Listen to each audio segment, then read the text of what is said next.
Hello, ladies and gentlemen. I have a special guest. His name is Chris Shaw. He runs his blog. He runs the blog Libertarian Ideal.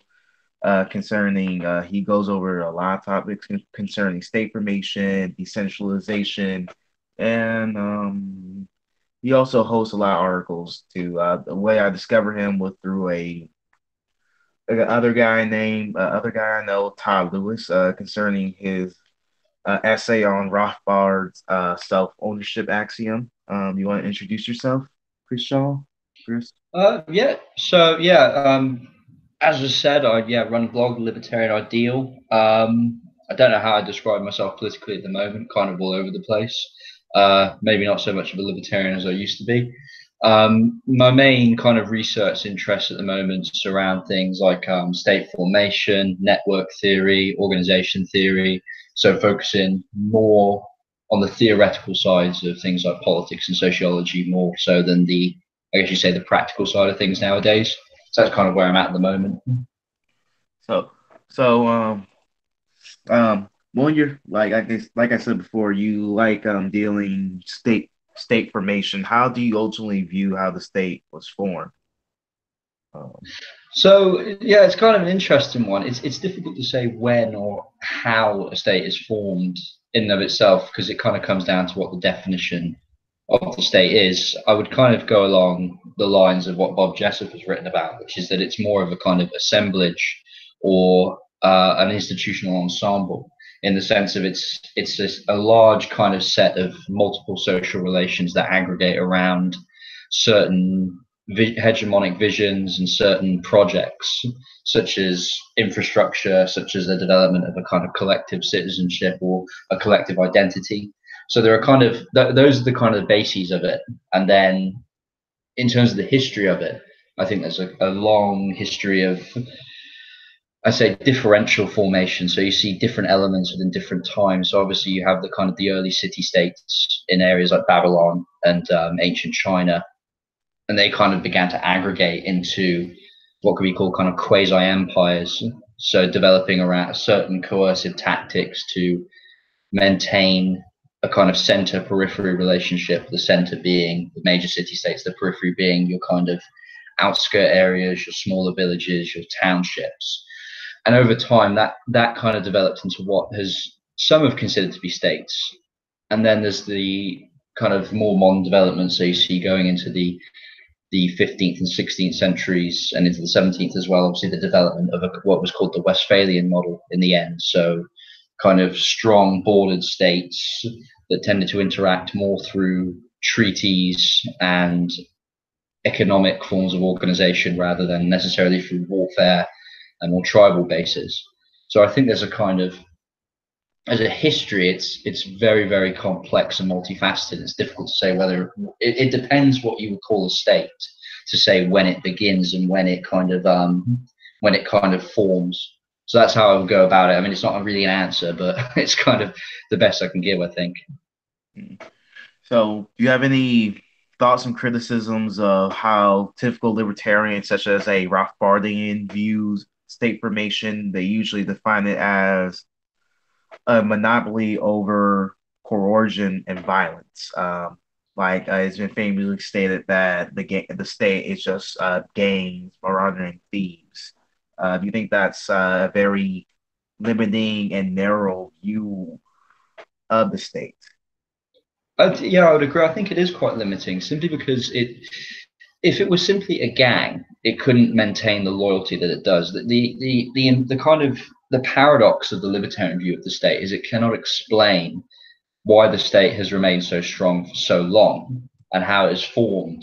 So when people talk, when libertarians, for example, celebrate the decentralization that was present in Europe, particularly from, I would say, the kind of the collapse of the Roman Empire through to really around the 16th, 17th, and 18th centuries, they're celebrating the kind of what would be called a kind of feudal assemblage. But what they ignore is that a lot of these assemblages form the building blocks for what we would call the Westphalian system, the kind of the bordered modern coercive state, if you will. And so they kind of come from a position of ahistoricism in a way that they believe that the state it was primordially formed from kind of robber barons. When I don't think you can really view it like that. The state is an assemblage, is formed of many different building blocks, and it's also informed by many different abstractions. So certainly coercion is important. There's no doubt, for example, that you need to have a coercive apparatus to tax people, to maintain a monopoly on currency, a monopoly on trade, and many other things. But you also need a collective ideology where people feel they are a part of it. The extent to which it's real or imagined is debatable, but it's certainly there that you have to have a conception or an idea that allows people to feel like they are not just told what to do, but are an informative part of that structure. And again, it comes down to bringing different ideologies in. So states integrate things like common law, they integrate things like customs, which are pre-state, but they inform the way the state functions, the way the state delineates itself through society. So yeah, I would say the libertarian definition in and of itself is too limited, not just too limited, but too ahistorical. It comes from, I think it's Albert J. Nock, who initially kind of conceptualized it as the state is formed mainly through conquering, when in fact, particularly in Europe, it's not so much formed by conquering as it is formed by kind of alliances of proto-states and city-states. Well, in particular, Rothbard case, when he famously described the state as it is in his essay "Anatomy of the State," he borrows Franz Oppenheimer's theory of state formation. It's based on conquest, as similar to J. Knox's conception. I guess my problem with the Rothbardian view of the state, it's as we said before, just too limiting and too ahistorical in a sense that most libertarians tend to have this view that everybody are autonomous individuals and want to return to this one man island. Island is a sort of just like it is kind of a bad building point concerning theory of politics. People are not autonomous. People are not born in island. People are born in groups. People. One of the reasons why the state's formed is based on kinship, altruism, to a certain extent. And Rothbard and other libertarians seem to ignore that or doesn't account that as factors. I'd agree with that. I think that there is that kind of fundamental issue. I mean, the interesting thing about Oppenheimer's theory as well, which kind of links in with what Albert J. Nock wrote about, and obviously what Rothbard took, is that it kind of comes from Hobbes's initial view. When Hobbes talked about the state, he conceived of it as fundamentally a conquesting entity, simply because of the historical context of the time. He saw the complete kind of abdication of sovereignty during the English Civil War period. You see the kind of the death of a strong monarchy. You see the development, I should say, of multiple competing groups where sovereignty is split in so many different directions, and it's difficult to really form what Hobbes would have seen as a kind of coherent force. And so for him, the idea of a state is the idea of a conquesting state, not so much in the kind of just the simple sense of war and force, but also in the sense of conquesting as an ideology. So it's about the ability to integrate different things. So I think the Rothbardian view takes the singular element of Hobbes's initial definition of conquest, as that conquest means literally the kind of the conquest of lands, the conquest of peoples, rather than it being a conquest also of minds, a conquest of ideologies. I mean, you only have to look back to the kind of the early proto-states from multiple different areas, whether it be Mesoamerica with the Aztec and the Mayan empires, or to even Southern America there with the Inca Empire as well. A lot of what they did to develop a kind of coherent structure was they took multiple local groups' definitions of bureaucratic administration, of local ideology, particularly religious ideology, and they incorporated it into their own founding mythologies. Now, I would find that difficult to call that a kind of military form of conquest. What it is, as you were saying, a kind of it's the kind of extension of a citizenship, the extension of an ideology. And so the thing that Rothbard and I think, as you say, many other libertarians ignore is that kind of that the state is not founded on one principle. It's not founded simply on coercion. It's also not founded simply on altruism. It's founded on a kind of combinatory matrix of all these different things. Like kinship, human cooperation, all that other factors. Yeah, definitely. I mean, that's all. It also informs the kind of relations that play out in the state as well. So how markets interact with states, how customary forms of law interact with states. It's not simply that states dominate them. It's actually that they kind of form different levels of equanimity between themselves, so that there is autonomy in both sides. The state interacts with local existing markets in a certain way. They may, for example, co-opt them, but in other cases they may allow them to exist and simply take tribute from them, or they may kind of integrate them with the market systems that exist in their centers. So it's difficult again to kind of take that conquest definition of the state that Rothbard did, because it's the crudeness of it is that it seems to assume that all states are singular, that there is one conception of the state, and that is it. Also, one thing I noticed that Todd Lewis made a great point about, along with the rise of states, it also allowed for advancements of human society, such as technological innovation, and that was sort of just like the big point that I specifically remember from your interview with him. Yeah. Yeah. So I mean, I mean, the ones I think I mentioned with Todd Lewis there were things like, for example, DARPA in the military can be considered a significant example. I mean, if you look at many of the modern components that make up computer technologies, they find to a degree some of their origins there, and also you find for example, a lot of the origins of the internet within state-based structures, whether that's through academic funding in areas like France with the initial development of internet structures there, or through military funding in the Soviet Union and America. So again, it's about interaction, really, in the sense of that technological development was not simply, as for example some socialists will say. So a lot of modern socialists like to claim that because DARPA helped invent some of the initial components of the iPhone, for example, that you can claim the iPhone as a kind of quasi-socialist technology.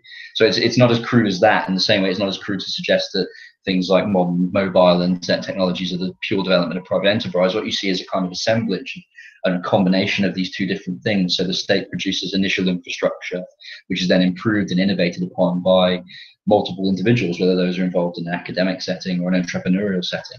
So it's kind of so technological development is significant in that sense. And I think it also comes down to conflict as well. Conflict in and of itself between states and within states also produces certain technological breakthroughs, as well as things like political and organizational breakthroughs. You see it, for example, with the development of the English Civil War, that it produced a significant change in the way that people viewed themselves in relation to the state. You see the development of the agreement of the people with the levelers. You also see the development of what can be considered religious plurality in a country for the first time. So again, it's not just kind of what can be considered technologies in a kind of engineering based sense, but also technologies in a social sense as well.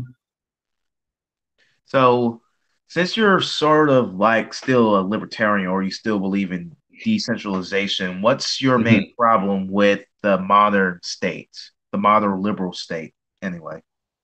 So my main problem would be one, its continued attempts at centralization, the attempts to at least mythologize itself as a centralized auspice, when in reality, I think the state, even the modern state, as centralized as it is considered, is actually much more fragmented and much more, shall we say, uh, the term I normally use is bricolage, so kind of made up of different bricks and structures that have degrees of independence. So I think it's my problem with it's not so much a problem with the modern state; it's a problem with the ideology that surrounds the state that you find within a lot of modern political parties. You find in a lot of modern ideologies as well, particularly those coming out of academia, which is this kind of conception of the state as a unitary structure, not so much in the libertarian sense, but in its own kind of sense of the state does this, the state does that, rather than recognizing the social relations behind the state and looking at how they can be reformed and changed and made to kind of increase what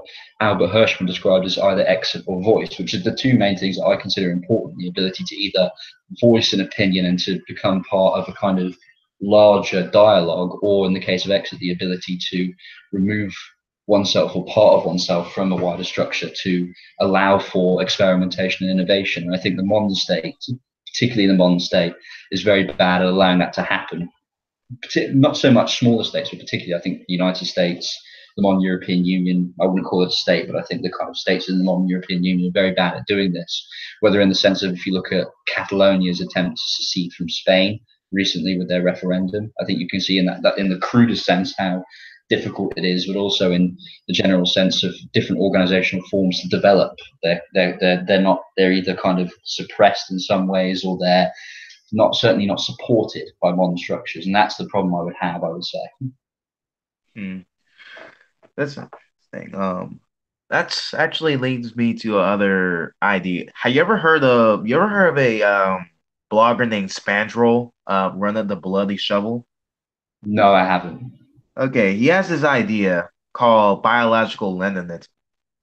The main idea how leftists in general able to win the states by basically appealing or basically giving power to the lowest of the low, to the needy, to the deep, the social deviants, Mm-hmm.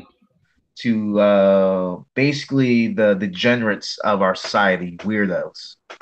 That's how Mm-hmm. they're able to facilitate loyalty. And what Spandrel able to do, it's basically a theory how leftists organize the state or able to maintain loyalty within their state once they take over Mm-hmm. power. And do you see he also pointed out the problem with the modern liberal state that they simply cannot trust anybody. Um, Mm-hmm. no one can be trusted. No one is really safe in a liberal democracy because because there's always going to be people who wants to use the state in a very parasitic manner. Mm. Yes. No, I think there is something to that, in the sense that, going back to the kind of the thing I was talking about with exit and voice, I think the problem with voice is that in a kind of modern liberal democracy where you have multiple kind of minority groups that want not just competing rights but superseding rights as well. You can see that, for example, with the trans debates that are occurring in the United States, United Kingdom. It's the supersession of their rights over others. A particular conception of identity that limits voice for a large majority of other people, and so you have this kind of co-optation of that group within the wider state, as well as wider corporate networks as well. I mean, you see it, for example, with corporations and the way they support kind of minority ideologies, whether it's things like kind of progressive attitudes to multiculturalism, or things like, the transgender community as well. So there's that kind of thing of co-opting that and using those kind of that development of not just, as I say, kind of different rights claims, but the ability to supersede others' claims, which causes one of the major problems, and that limits also the ability for exit, because when you have superseding conceptions of rights, those rights then tend to get locked in pretty quickly, and so exit from those becomes increasingly difficult in what can be called kind of modern constitutional orders. Okay. Uh, just that's an interesting point to make that liberal democracy basically create these just these competing groups Mm, for power for essentially power for these what we call rights or in reality they're just simply entitlements. mm. Um, is that sort of just like one of the bigger problems that liberal democracy face? Um, it's you think that's one of the big factors of state decay, like this breakdown of reciprocity and kinship? Do you think that's one of the problems that we're facing today in Western civilization? This slow breakdown of communities, as Robert Putnam and Charles Murray documented. You think that's a current challenge to the modern liberal state? Yeah, I definitely think so. And I think the issue is, as well, is that the ability to develop new kinship networks is also actually increasingly difficult. Thus, you see the rise of things like national populism as a kind of a counter development to modern liberalism, in the sense that national populism, for all of its talking points, actually doesn't really have much of a conception of shared identity. It doesn't have a conception, for example, of a socioeconomic identity. It certainly has a conception of, well, not really even of a cultural identity. It's made up of so many different factors and facets that it's difficult to really prize a shared identity out of that. And so not only is liberal democracy making it increasingly difficult to develop those kinship organizations, those kind of shared, that kind of altruistic favor within an in-group, it's also that the opposition to it is find it increasingly difficult to develop anything other than a kind of nihilism, in the sense of we only exist in opposition to this. And so I think that the inability, where liberal democracy is kind of eroding away at those initial kinship networks. I mean, you see it with the welfare state and the way it superseded friendly societies and mutual aid organizations that existed throughout much of the 19th century for example, the trade union movement and the craft union movement, and the way that those organizations were either kind of stepped over through the welfare state or through things like in the UK, the National Health Service. And also you can kind of see it with the increasing desire of states to push a multicultural conception of identity. So it's not so much that there's not a shared identity, it's that the shared identity is in and of itself not something that you can share. It's a shared identity and diversity. You see it when America is described as a melting pot. You see it in the UK when the immigration debate, everyone talks about, colonization and that kind of thing, rather than talking about the needs and desires of people in the UK at the moment. And so that really is one of the fundamental issues of liberal democracy. It's also why liberal democracy will decay, is that liberal democracy, a lot of particularly in the 18th and 19th centuries, relied on those kinship networks, those social organizations, to develop kind of collective ideology. When John Stuart Mill wrote of liberalism, he was talking about not just the liberalism in the abstract, but also the liberalism found within groups as diverse as mutual aid organizations, as craft unions, going all the way back to the diversity of groups that developed out of the English Civil War. So it's difficult to see how liberalism in its modern sense won't decay if it increasingly relies on abstract minority abstractions in the way it defines itself. And it's just the ideology. The suicide of the West is liberalism in its modern incarnation. I agree. Mm. Yeah, I think so. Yeah, I mean, unfortunate as it is, it seems to be that that's the way it's going. You see that with the kind of the nihilistic drive towards any sort of minority identity within liberalism. The ability to extract whatever can be taken. You can see that with minority groups, in the sense of the way the language on racism has changed. It's not simply about a belief in racial superiority. It's about who holds power and how you define that.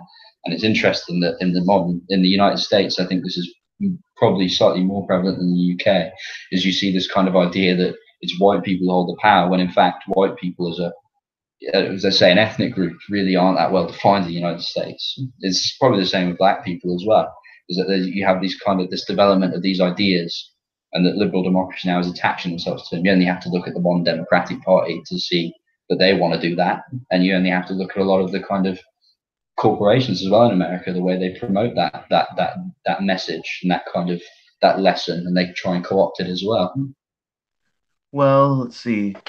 Like the thing is, like in the modern neoconservative would say that America is more a nation based on ideas, not really based on any type of racial solidarity or any type of thing. If people make that Mm, case that America is a Anglo-Germanic nation, they're most mm, likely going to be dismissed as racist or not, mm-hmm, or as a Nazi for stating that. It's an attempt to justify that ideas are superior to that ideas are transcendent, almost universal, that people eventually accept it, that civic national identity will displace different group identities. But this is clearly not working in the United mm. States for a very long time. Well, yeah, certainly. I mean, you only have to look at the kind of development of ethnic enclaves throughout much of the United States, the self-segregation of different racial groups, to see that is a problem. You also see it with class segregation as well within the United States. Even the same neoconservatives will say that we are a classless nation. Yet the reality is that you only have to go to certain areas of Virginia, or well, particularly West Virginia, see some of those old coal mining communities to see that there is a certain class divide as well as an ethnic divide as well. And those are problems that cannot be kind of written off by an appeal to transcendent ideas. Just that the nation, that America is like the nation based on the ideas. It's just seemed like it's just seemed like an excuse to justify Mm. like really bad social policies. It tends to be, yeah, and it comes back to, as I was saying, when people describe America as a melting pot as well. I mean, you could argue to an extent with the immigration, particularly in the 19th century, that there was that development. But again, the immigration in the 19th century, apart from the Chinese immigration, was primarily from European countries. A huge proportion of it was, and and that was mainly on the East Coast. Obviously, the West Coast there was that the significant Chinese intake as well. But even so, there was. Let's not pretend there were hierarchies there. I mean, this is somewhere where the left, to an extent, is kind of correct when they say that a nation of ideas is kind of an impossibility. I don't accept the way they frame it, but I think that the initial concept is correct when they describe, for example, that as immigrant groups came into America, there were racial and social hierarchies that existed. I mean, the real question becomes, I think, what the left cannot answer is, well, how do you get around that? And if you can, I don't think you can. I think it's about mitigation, possibly looking into, kind of in-group reform and out-group conflict management rather than any sort of kind of conception of equality. But that's kind of a different matter. I think but as the left say when they talk about that there are hierarchies that exist, that is fundamentally true. But then again, no nation escapes that. I mean, the United States is probably the closest you could get to escaping it because it was one of the first truly constitutional orders that based its whole conception on a kind of liberal tradition. But even so, as you say, it really hasn't escaped that. If you look at the social landscape across America, it certainly hasn't. Just what about the UK? The UK is sort of just the home birth of liberalism. What what is one of the major changes that happened throughout the decades that you noticed through your own reading of history? In terms of the UK, sorry, you mean? Yeah, Yeah. It's difficult to tell really because the liberal tradition it was always in conflict. This is the difference, I think, between the UK and the United States, is that for a long period of time, the Conservative Party was fundamentally Tory in the sense of it was not a liberal party. It believed in the importance of hierarchy. It believed in the importance of differential institutions and different power sets, while the kind of Whiggish conception of history, which informs English liberalism, was fundamentally one of continual progression, and progression, it seems, towards a centralized, if not small state. I think the biggest changes were the way that liberalism evolved. So this is saying that I think it's Adrian Waldridge has noted is that the liberalism, the character of it changed. It was initially kind of Hobbesian in the sense of a belief of a small but strong state. Then you had the conception that Mill brought forth of individual liberty in opposition to the state. But then you also had the development, particularly through the Fabian Society and Sidney Webb, of the social liberalism in the sense of not just negative freedom, as John Stuart Mill posited, but also positive freedom, the freedom to do things, the freedom to have a certain stake in society, as they would call it. And that was a fundamental sea change, particularly around the 1930s and 40s, because it changed the landscape of Britain. All of a sudden, the Conservative Party died very quickly after the World War II, in the sense of its the Tory tradition very quickly got wiped out, and it accepted the kind of what was called the post-war consensus of a strong central state, a socially liberal state, one that provided things, one that was where differential institutions were not just integrated, but normally, as I was saying before, with things like friendly societies, they were just ran over.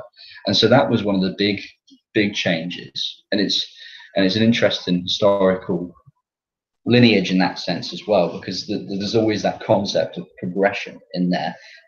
what I would describe in the negative, I think, because this kind of progression ignores the damage that was done. For example, the damage done to the traditions of common law in the UK, the damage done to the sense of religiosity in the UK, the damage done to the in-group solidarity that existed within hierarchies in the UK is something that should not be written off simply because we've progressed. And I think that's one of the big changes. And as a narrative, you still see to this day that nearly all major UK parties, in fact, not nearly all major UK parties, believe in this conception of progress.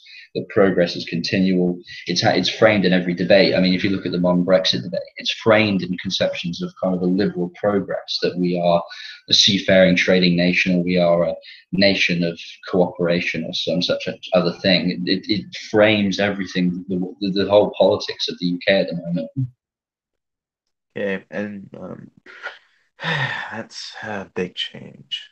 Um, Jeez, just why things change for the worse. I don't know why.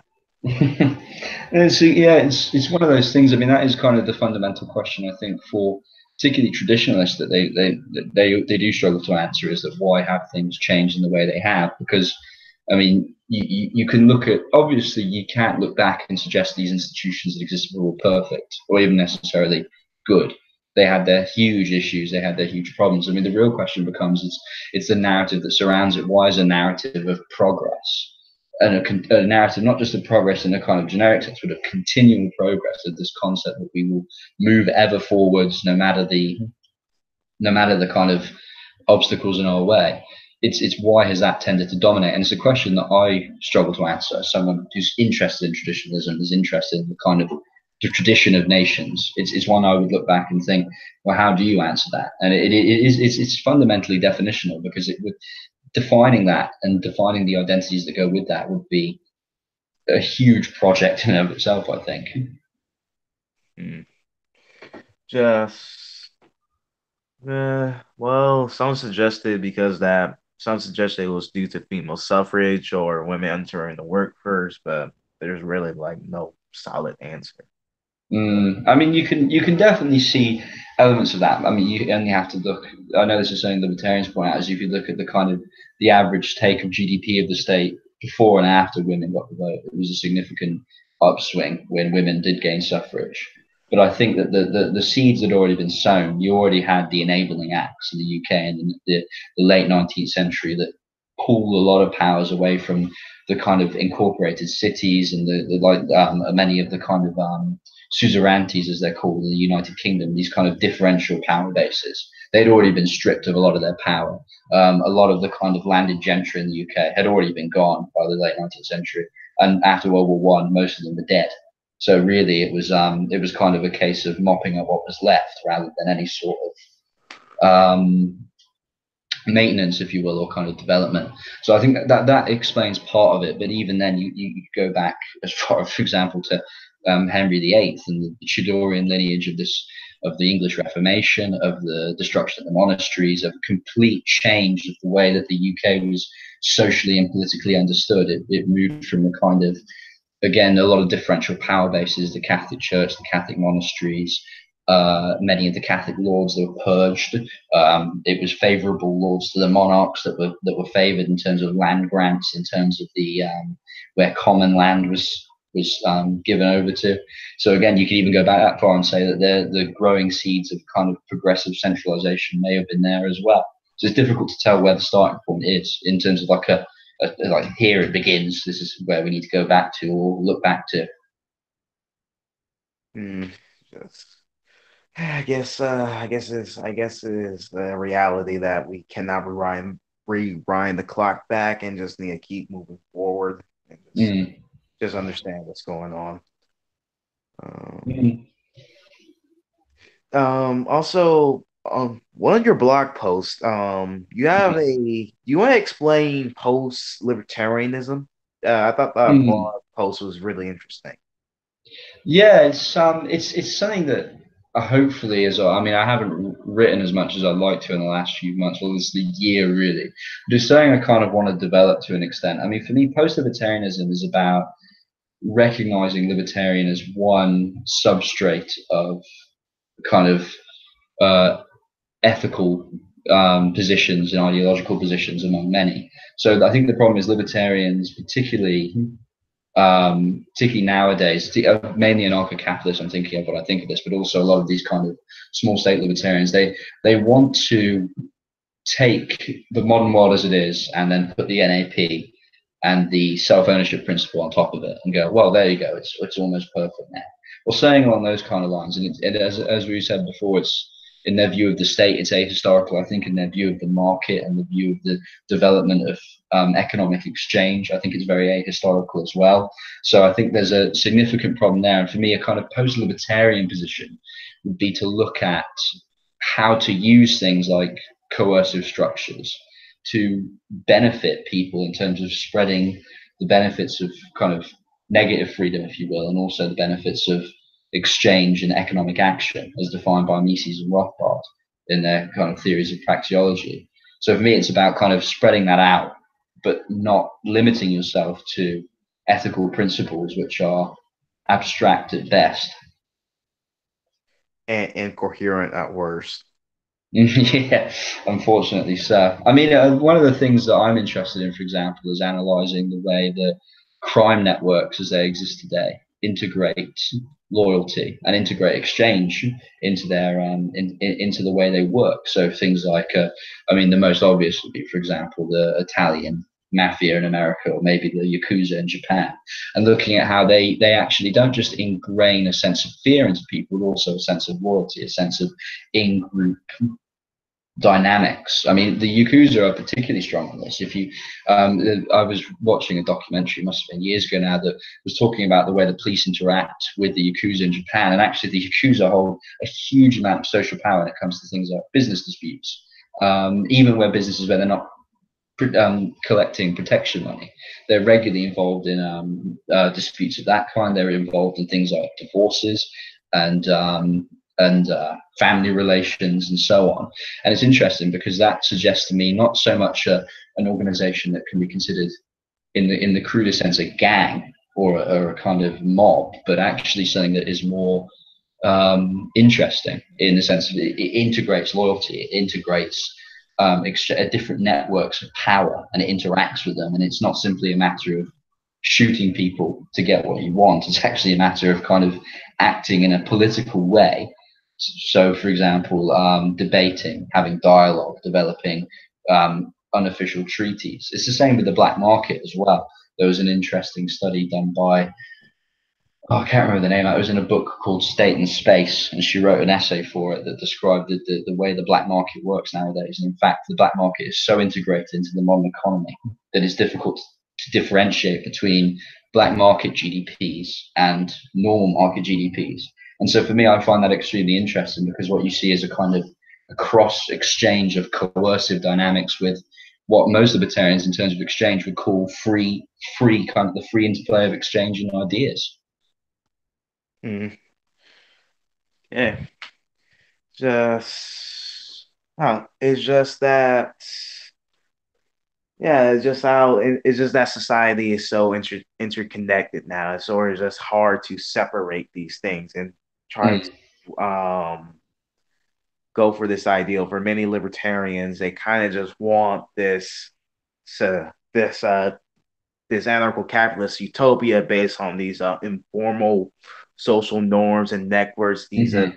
centralized networks, but they just fail to realize that pretty much in modern society, everything is pretty much interconnected. Yeah, no, I think that is fundamentally the case. I mean, even historically, that is the case as well. That a lot of the ways that markets developed and were framed and were kind of organized involved coercion. I think as libertarians, we or they, it depends if people call me a libertarian, they need to kind of look at that and realize that we do live in a real world, and that as much as it would be great to look back and look at interesting examples. And I will give ANCAPs credit. They are very good at finding some extremely interesting examples of non-state or quasi-state activity which suggests a different, less coercive pathway. And I think that is important. And this is where I would say that anarcho-capitalism is interesting, is that they show that society isn't fundamentally statist. I mean, this is the argument of a number of anthropologists. I think it's Jared Steele has made this argument many times that the state is one of the fundamental positions of human social relations, or something like that.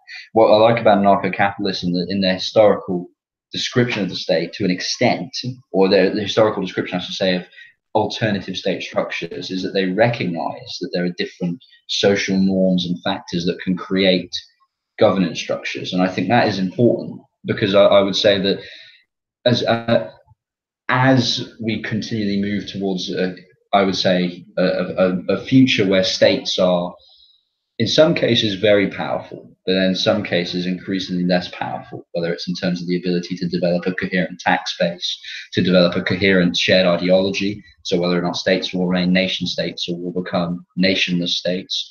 And also in terms of the way states interact with different organizational loci of power, whether that is supranational forms in the forms of the United Nations or Trade Organization, whether it's interactions with subnational forms, so networks of cities, networks of regions. This is particularly prevalent, I think, in the EU, where regional power is increasingly important, not just in the sense of Catalonian independence, but also in the way that German regions emphasize their economic models of development through the Bundesbanks, I think they're called, or the way that, for example, Italian regions are emphasizing their desire to have more autonomy. The same can be seen in certain Eastern European states as well, in the way that certain elements of their population interact with both their national state and with the European Union. So for me, I think analyzing and looking at different forms of organization are very, very important. Now, I would give that credit to ANCAPs because there aren't many others in terms of academic work where I see that happening. There are some Marxists who do it, but they tend to frame it as in a kind of statist language, and there are some postmodernist academics who've done it, but it can be very, very difficult to read. So I think I would give that credit to certain ANCAPs and libertarians that they have done a good job on that. I think you see that with David Friedman's work, elements of what Murray Rothbard wrote about, Patrick Friedman as well in his work on seasteading. So I think there's a lot of positives there. I just think, as we said before, that their ahistorical views, the ethical positions they take, can be very, very problematic and very, in some cases, extremely incoherent. In other words, it's pure ideology. Yeah, I think that I would say that the ahistorical stuff, the ethical positions, tends to be ideological in the face of reality rather than ideological in the sense of recognizing reality. Well, and it does paint to the extent the way that they glorify, for example, Ireland. I remember when Murray Rothbard wrote, I think, a small tract on what I read about, I should say, when I read Murray Rothbard's tract on Ireland, and he described a kind of almost quasi-anarchist utopia. I mean, the reality is Ireland had slavery for a long period of time, long before the English invaded significantly. They had a huge history of slavery. The imperfections of Iceland and their kind of voluntaristic parliamentary system are very well known.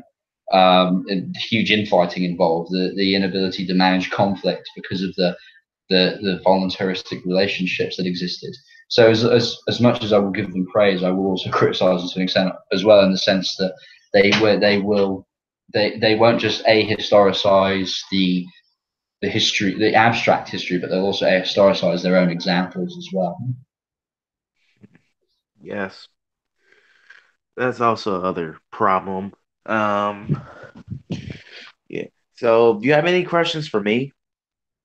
Um, Trying to think. I mean, how? So, where would you describe yourself in terms of your the aspects of libertarianism you take on board, or anarcho-capitalism that you take on board? Where would you say you are in terms of how you interact with those ideologies?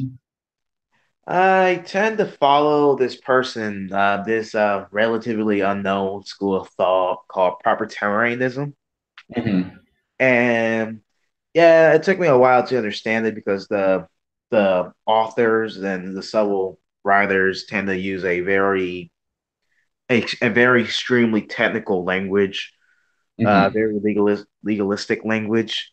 So it took me a while to understand. But what he was essentially saying is that we need to have a high trust society. Like libertarian norms and ethics tend to be extremely low trust, and even Hmm.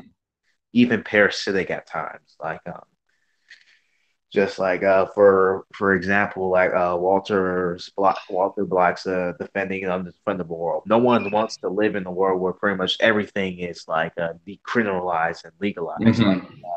prostitution, um, blackmail, and other types of frauds. And see, no one Hmm. wants to live in that world. It's very it can be very chaotic.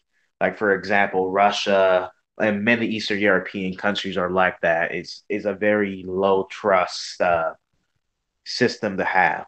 That's Hmm. really like my problem with anarcho capitalism is that their hypothetical society is most likely going to disintegrate, collapse due to the fact that these ethics are just disgusting. It will disgusting and allow people to do whatever they want. Hmm. Yeah, I think that's an interesting take. I mean, the interesting about the high trust side of it is, like you said, that it's difficult to build a trusting society when crime, and I use crime in the sense as it would be used today. So I would include in that drugs and prostitution. It's difficult to really envisage a society where that would be as widely as accepted as I think Walter Block, when he wrote Defending the Undefendable, as he would like it to be based on that book. It's difficult to imagine how far you could go with that in terms of forming strong organizations and that obviously rely on trust and loyalty. So it'd be interesting. I mean, the thing is, the case studies that they use is too decontextualized, and the problem is that a lot of the time I wouldn't imagine that. Let's say we had a narco, was it Ancapistan tomorrow? If we formed a community based around that, I don't, as you say, I don't see it lasting too long because one, how they're going to interact with the outside world when it is like a kind of hotbed of crime, and also two, how are they going to develop the in-group loyalty to at least maintain trade relations there when they don't have them externally? Yes. Yes. Um, I guess the other problem, I guess the other problem with the more Rothbardian branch of libertarianism is some of Rothbard arguments can be just dumb, like self ownership. Mm, He didn't really explain. He sort of just had a very sleazy justification for it, but I think that sort of just falls flat. mm. Um, just Yeah, I think when I was reading his essay, I think on the conception of free will, you see that kind of crudeness come to the fore. I think his main description of free will is that if you can talk about free will, you have free will. It's just pure tautology, and it was it was difficult for me to really take that seriously as a kind of essay. It's unfortunate because Rothbard wrote some fantastic stuff, but then, yeah, he as did. you said, he wrote some junk as well, which is frustrating. I think, particularly when you want people to take what he's written well seriously. It's difficult when he wrote so much ridiculousness.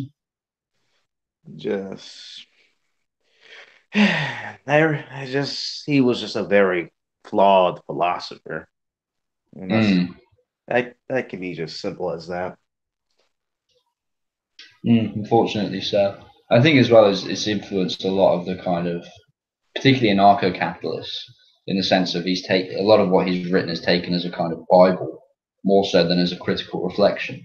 I think go into a wider critique, you see anarcho-capitalists as kind of the mirror side of, for example, modern Marxist-Leninists, in the sense of they both believe in ideologies which are, well, in the case of Marxist-Leninism, proven to be impossible. In the case of anarcho-capitalism, increasingly tautological in the sense of their justifications are, well, if it happened, it would be this way. Mm,